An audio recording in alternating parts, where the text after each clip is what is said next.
हरि ओम. मी रंजेश गणपत नांदोसकर, कणकवली केंद्र.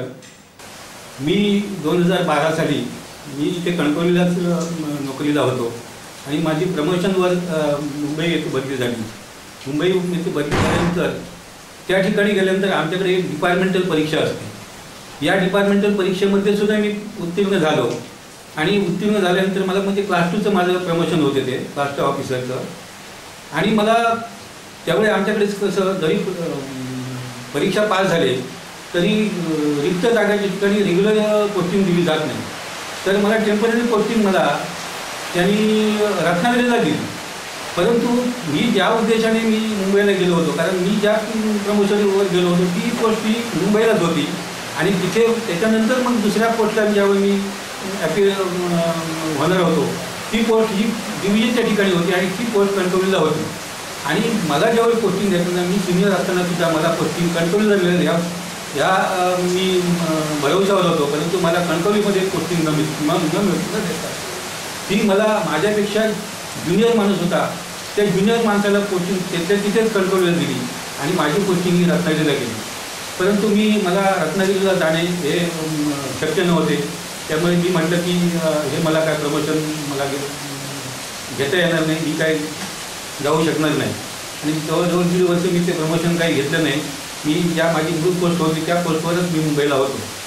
त्यानंतर साधारण नोव्हेंबर 14च्या दरम्यान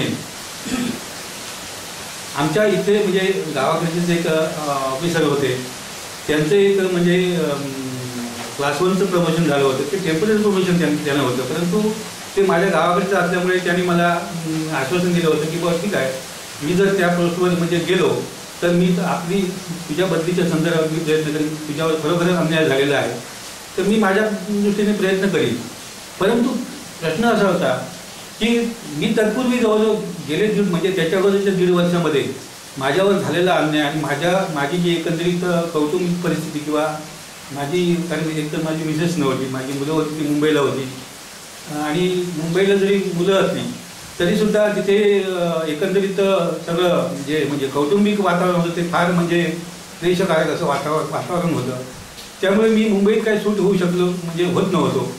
मी बापूंना वेळोवेळी सांगत होतो की बापू माझं प्रियम असताना सुद्धा माझ्यावर हा अन्याय झालेला आहे, कुठेतरी माझी बदली परत मला सिंधुदुर्गामध्ये मिळाली. परंतु मी जवळजवळ जवळजवळ 1.5-1.5 वर्ष प्रयत्न करूनही माझी काही बदली होत नव्हती. माझे सगळे प्रयत्न झाले आणि मग मी शेवटी ठरवलं की म्हटलं आता काय माझी बदली काय होणार नाही. आणि माझी साधारण आणखी 1.5 वर्षांनी माझी सेवानिवृत्ती होती. त्यामुळे माझी सेवानिवृत्ती ही बहुतेक मुंबईतच होणार आहे, मी आहे त्या पोस्टवर असं मी एकदा गृहीत धरून टाकलं होतं. आणि संपूर्ण मग जे माझं जे काय मनोगत होते ती बापूंचरणी मी नेहमी व्यक्तिगत करत होतो.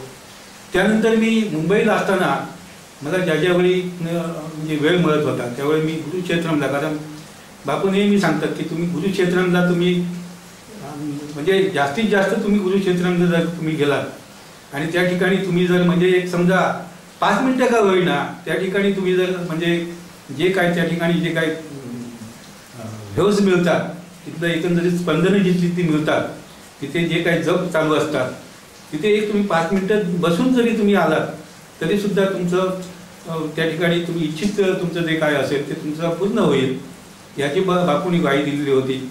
आणि त्याच्यावर माझा पूर्ण विश्वास होता. मी नेहमी जात होतो त्यावेळी मोठ्या आईकडे माझी नेहमी प्रार्थना असायची आणि मी तर म्हणजे माझ्या परत बदलीचा विचार सोडूनच दिलेला होता.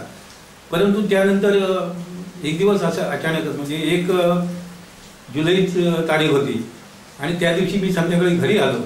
दुसऱ्या दिवशी गुरुवार होतं. मी ठरवलं होतं की 2 तारीख, कारण त्याच्या अगोदरच्या आठवड्यामध्ये मी गुरुक्षेत्रमला गेलेलो नव्हतो.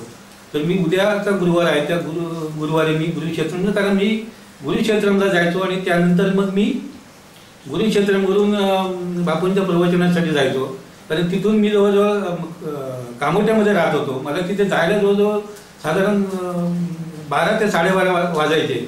त्यामुळे मी बापूंच्या इथे उपासना बापूंचं प्रवचन झालं की मी ताबडतोब तिथून म्हणजे प्रवचन झाल्याच मी तिथून निघायचो आणि मला जवळजवळ कामोट्यात येईपर्यंत मला जवळजवळ 12 वाजायचे. काय काय वेळ मला तिथे मला जेवणही मिळायचं नाही, कारण मी तिथे जेवण वगैरे काय बनवत नव्हतो. आणि मी म्हटलं आता उद्या गुरुवार आहे, उद्या गुरुवारी मी उपासना मला चुकलेली आहे, त्याच्यामुळे प्रवचनासाठी मी जाईन. 1 तारीखला मला असं साधारण 8:30च्या दरम्यान एक मेसेज आला माझ्या मित्राचा, परंतु मी तो काही मेसेज बघितला नव्हता. साधारण 9-9:30च्या दरम्यान मी सहज आपलं मोबाईलमध्ये मी मेसेज बघितला, तर त्या मोबाईलवर मेसेज असा होता की तुमची सिंधुदुर्गला बदली झाली.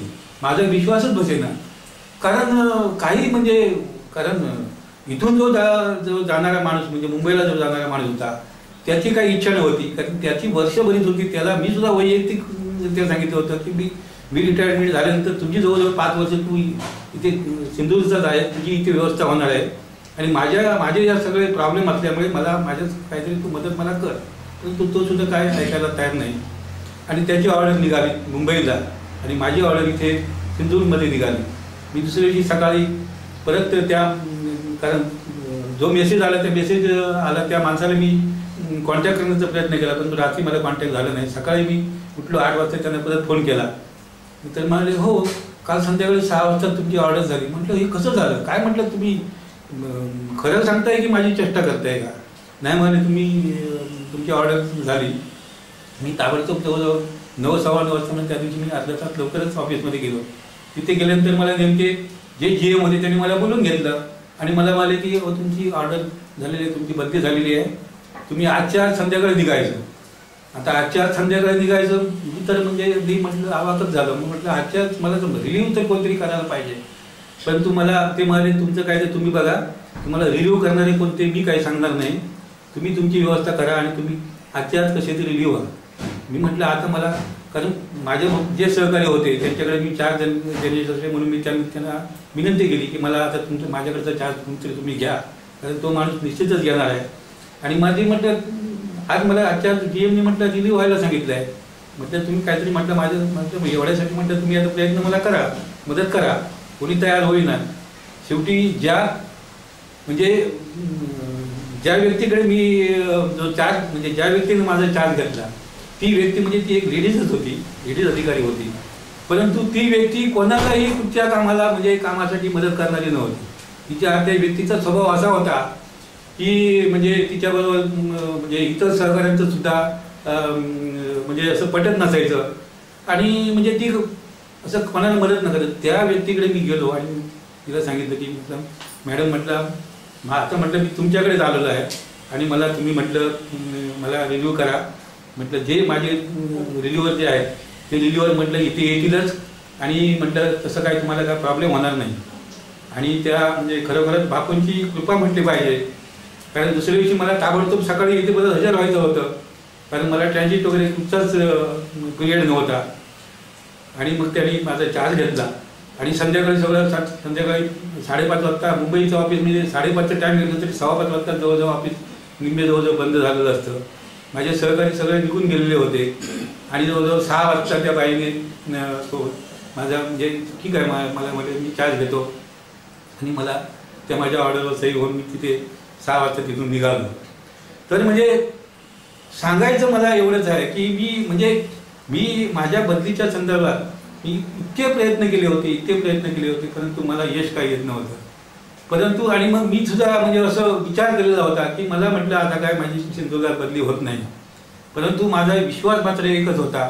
मी मोठ्या आईला नेहमीच सांगत होतो आणि बापूंनाही सांगत होतो की बापू बघा आता शेवटी मी माझे प्रयत्न सगळं थकलेले आहे, शेवटी तुम्ही निश्चितच कुठेतरी मला मार्ग दाखवाल. आणि माझी अचानकपणे बदली झाली आणि मी कणकवली इथे रुजू झालो. अंबरने आहे